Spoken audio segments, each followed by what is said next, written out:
Finding Heaven by Agent Bookfort. Read by Ilya Leonov.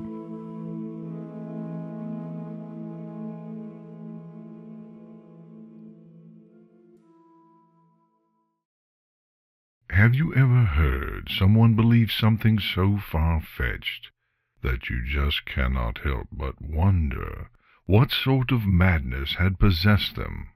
Something they believed in so fiercely that you can only be curious as to what and why. A belief they followed so vehemently, so absolutely, that they could almost convince you to believe it too.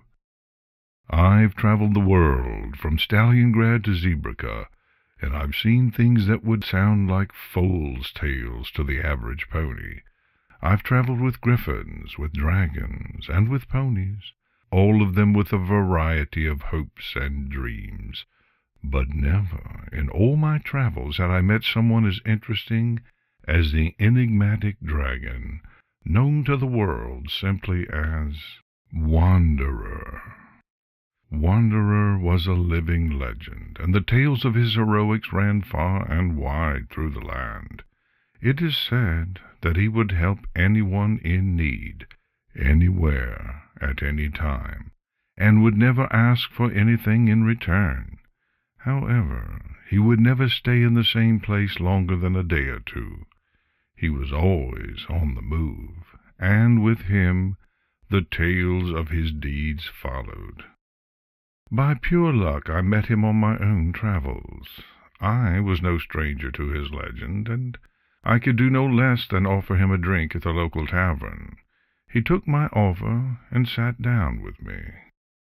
To sit opposite such a marvel of this world was rather underwhelming. Despite who I had in front of me, he looked no more extraordinary than any other dragon still able to fit through doors. He would have been no taller than Princess Celestia. I couldn't help but want to find out if the tales were true. Was he truly some altruistic being, or just another mercenary looking for the odd job, moving from place to place? "Is it true?" I asked, vaguely trying to hide my amazement. "Do you really help any pony who desires it?" He took a sip of his drink. "Yeah, it's nothing more than what any other pony would offer their neighbor. I just happen to be at the right place, at the right time, and I do what I can." Behind the smile on his face, I could see that every word of that had been rehearsed and spoken over 1,000 times. I almost felt bad for asking. I doubted him. "I'm afraid that's not what happens in reality, my friend. I travel. I have not seen home in years, and yet I have not seen the kindness that you profess any pony would offer." I took a long gulp of my own drink, eyeing him over the top of the mug. "Then perhaps you should look a little harder.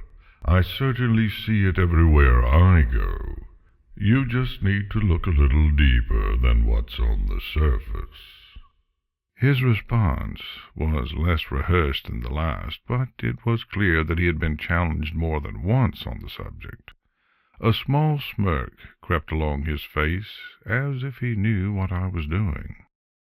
"So you are saying that I could ask any pony in this tavern for help with anything, and they will do so with blind obedience?" His smirk grew deeper until it was a sly smile. He nodded simply, and I should have known what would happen next. But alas, the past is so clear. I did as I was challenged, and within that split second between my asking for help and my cheek burning red from her answer, did I realize that Wanderer was laughing. I turned to him with anger. He raised his hands in front of his body, palms toward me. "Calm down. It was only a little bit of fun." He reached into the pouch at his waist and pulled out 3 bits and placed them on the table in front of me. "I'm sorry." The anger in me waned, and I took a deep breath. "So," I exhaled, "you do know the way of the world?" "Yes." "Then why do you do what you do? Why help ponies when you're not likely to gain it in return?" I took the bits and placed them in my own pouch. If that was all I had to do to make money, I would do it again. Wanderer sighed, looking at his reflection inside his cup. "You're going to think it's pretty stupid." "A likely evaluation." He laughed softly, then looked up to me. There was a clear determination in his eyes. "I'm trying to find heaven." I choked a bit. My eyes widened. "Heaven? You don't mean the plane of the afterlife?" He shook his head. "Heaven." He pointed to the sky. "What's up there?" He brought his claw down until it touched the wooden plank of the table. "I can find here." I felt an involuntary smile come to me, and I could not help myself but to laugh. It was not a laugh of humor, but one of awkward misunderstanding. "Surely you jest?" There was a sudden irritation in his face. "Surely." I grimaced, feeling quickly ashamed at myself. I had always tried to hold myself to the virtue that anyone was free to believe whatever he or she wanted to believe. I had just never truly met someone with such a strange belief. With an almost reflexive reaction, I placed 3 bits on the table. "I apologize. Tell me what you are looking for." The improvement in his mood was almost too minuscule to measure. However, it was noticeable enough. His gaze returned to his mug. "I lost someone very dear to me, the one pony who meant the world to me. When I find heaven, I'll find her again." This was a curious concept. To think that heaven may actually be a physically manifested and accessible location was beyond preposterous. But it was the sheer conviction in his words that led me to say, "Let me help you, if only for a time." I don't know what it was that could have ever convinced me to consider helping this dragon. Compared to his legend, he was unimpressive and a touch mad. But there was something about him that made me want to extend my hoof and help him however I could, even if that simply meant that I would be his companion between here and wherever we ended our relationship.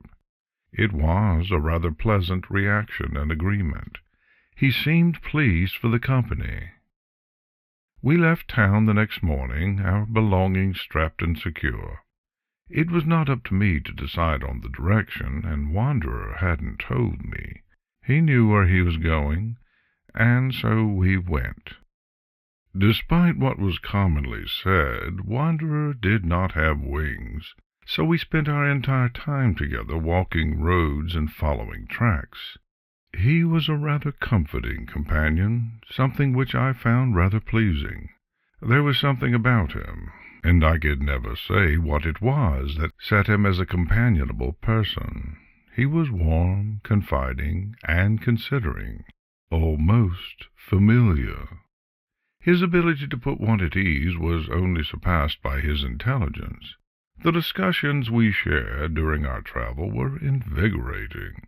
The education which he held on so many various subjects was nothing short of astounding. He understood the culture of ponykind, the finer works of magic, and he was even able to name the various instances in history that each of the elements of harmony were used. He could describe the representations of each in such intimate detail that one would think he wore it around his own neck. Our travels took us across the border, through the desert and up to the marshlands. We'd set up camp at the edge of the marshes when I decided I would pick his brain just that little more, to see if I could find some truth in whatever he was looking for. Over time, the curiousness of his goal had plagued me. Heaven, surely, was not a real place, and to look for it to reunite with a loved one seemed even more far-fetched. I needed to understand more before the questions drove me to the brink. What did this heaven supposedly look like? Why did he believe that it was something that can be touched? Who is this her and she that he speaks so fondly of, yet refuses to name?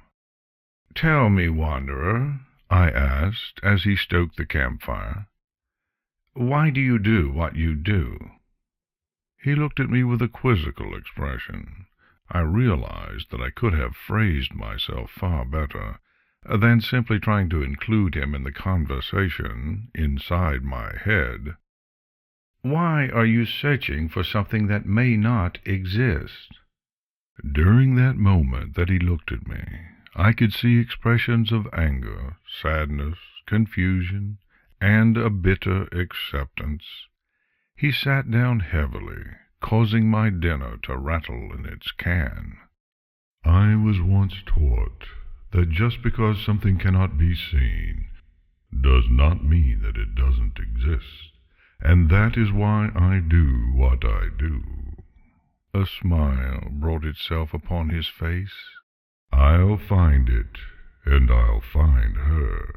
That's what drives me to continue my search." Pure, blind belief. Faith. It was something that I could not ever find myself acting on. It was too flawed, too consequential, and yet here was this dragon following his heart blindly wherever it told him to go, with only the cloak on his back and the bits in his bag. This thought filled me with worry, and in that instant I could feel myself wanting to leave this dragon, to his dream, and return to my own. He saw this in me, and his expression dropped. It was a frustration I could feel, even sitting so far away from him. He said nothing. His eyes sharpened until they focused on me with the glare of a growing anger. It was one I could understand, the anger and frustration one feels when their beliefs are challenged. As I felt the weight of this settle on me, I mustered the only words I could think of without making this worse. "I apologize." His expression did not soften. "You're free to leave, but you cannot stay with me unless you believe in what it is that I am doing." "It's not that." I chided myself for losing restraint. "I just do not understand it." "It is not yours to understand. You are welcome to come with me as an aid, but if you can't find it in yourself to believe what I believe in, then you aren't any help at all." The words did not cut me so much as the tone that expressed them. I had offended this dragon with my disbelief, and he was hurting. "I apologize, friend. It's just—" "What is it?" I hesitated, wondering how to say this without causing more strife. "You follow this blindly," I finally answered, "and somehow that drives you to do what you do. There is no logic to suggest that this heaven even exists." I heard my voice starting to rise. "You are warm and true to your cause. You give altruistically, and you stand by your own belief. And it is this one simple thought that drives you to do all this. There is more to this, surely, more to this than what anyone in this world knows." I threw my hooves in the air, feeling my own frustration rise. It was not for my disbelief of what he was doing, but for the simple fact that he was just as stubborn to accept my disbelief. There was a pause in his motions as he regarded my words, in particular to my description of him. He softened, but remained uneasy. The anger may have faded, but the disapproval remained. You remind me of some pony. She, like you, was an intelligent pony who believed that logic was triumphant over most things. Do you know what happened? I shook my head, feeling the unease of the air sink into my very core. She learned. She made a group of friends that taught her how to believe in the unbelievable, to better herself and become everything that she could possibly be. I watched as his face began to soften as he continued. I watched her grow from some pony so raw and flawed to a very respectable and admirable pony. It was at that point that I realized something true. He believed in heaven just the same. But it was not heaven that drove him to do what he does. This pony, who he was looking for, was the one who drove him. He was striving to become like her, through his quest to reunite with her. Whoever this pony was, she was a clear impression on his entire being. At that point, I couldn't judge him, or his ideals. I could only feel for him. "She's the one you're looking for," I said, as softly and comforting as I could. He nodded. "Yes." I didn't dare to question any further. It was not for that he would turn on me, rather that I could not live with hurting this dragon any more than I already had. He was doing far more with his life than I was doing with my own, and it was something that I could admire. Nary a word was spoken for the rest of the night, nor our trip through the marshes the next day. It was an uncomfortable trek. Each time that I felt that I should start a further discussion on a topic from the previous 2 or 3 days, the expression on his face said that I should not. He would glance at me every so often to see me walking alongside him. That was the extent of any communication between us. I wish that I could have had the chance to mend what damage I had caused, but I could not blame him for feeling the way he did. So I remained silent as well until we reached a small town, and in the distance Canterlot sat silently on the mountain that had held it for so many millennia. I followed Wanderer for a short while longer, and eventually we reached an old graveyard. To describe it as derelict would have been a compliment. It was as if no pony had been here in years. The silence was unnerving, until he spoke. "I need some time alone. I won't be too long." He gestured toward a colorful building far off. "If you want to wait for me there, feel free. Tell them you're with me." He sounded so sullen. I knew what he was doing, and had no intention to question it. I did as I was told. The building was a bakery, specializing more specifically in cupcakes. When I mentioned that I was with Wanderer, I received 2 cupcakes, one a delicious-looking one with mint frosting, and another covered in gems. It was clear who that one was for. I couldn't help but to ask the worker who the Wanderer was, and just how well he was known. To have a cupcake made specifically for him, without any form of prompting, was not something that a simple stranger would receive. What I was told was largely unsurprising. Wanderer had been known around town for decades. He was one of the most known and favored residents, and had always been a respected member of the community, even after taking vast amounts of time away from it. However, he would come to this town at least once every 6 months, in order to pay his respects to the loved and lost. Wanderer took that opportune moment to arrive and sit down opposite me. He looked re-energized, as if emotions I had seen him carrying not moments before had been wiped clean from his slate. He said a few things to the mare, of which I assume were years of in-jokes, before pulling out a few bits and placing them on the table in front of me. "There's no need to apologize. I enjoy cupcakes," I quipped. He chuckled and shook his head. "This is where we part ways, friend. I do apologize for my reaction to you last night, although I hope you can understand why I felt the way I did. But from here on, I need to continue my journey alone." I could feel my own energy drain away at his words. I had been enjoying his company, and now he had decided we were to part ways. I knew there was nothing I could do to persuade him. I brought the bits closer to me with a sigh. "That is a shame, Wanderer, and here I was just feeling like I was getting to know you." "Me too.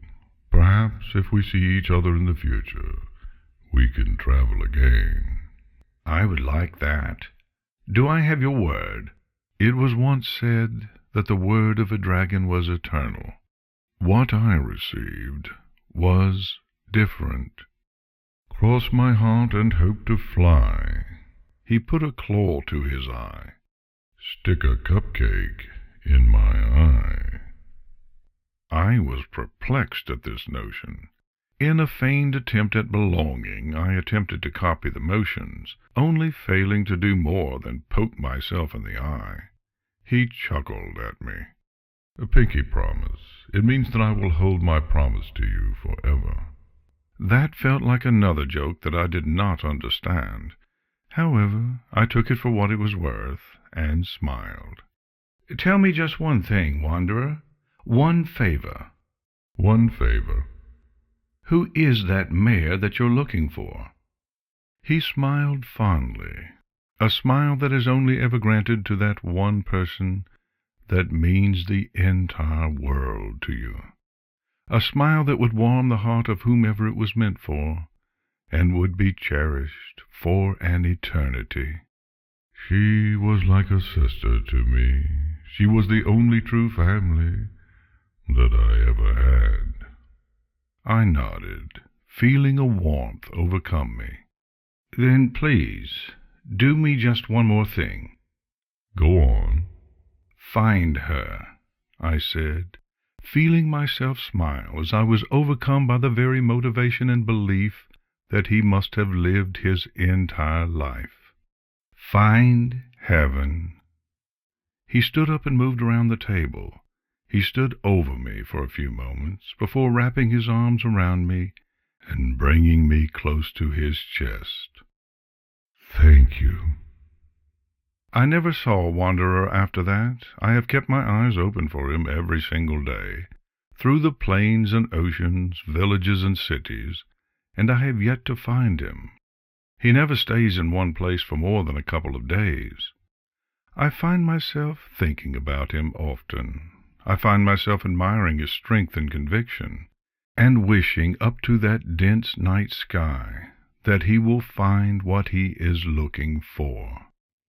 I hope that one day he will truly find heaven.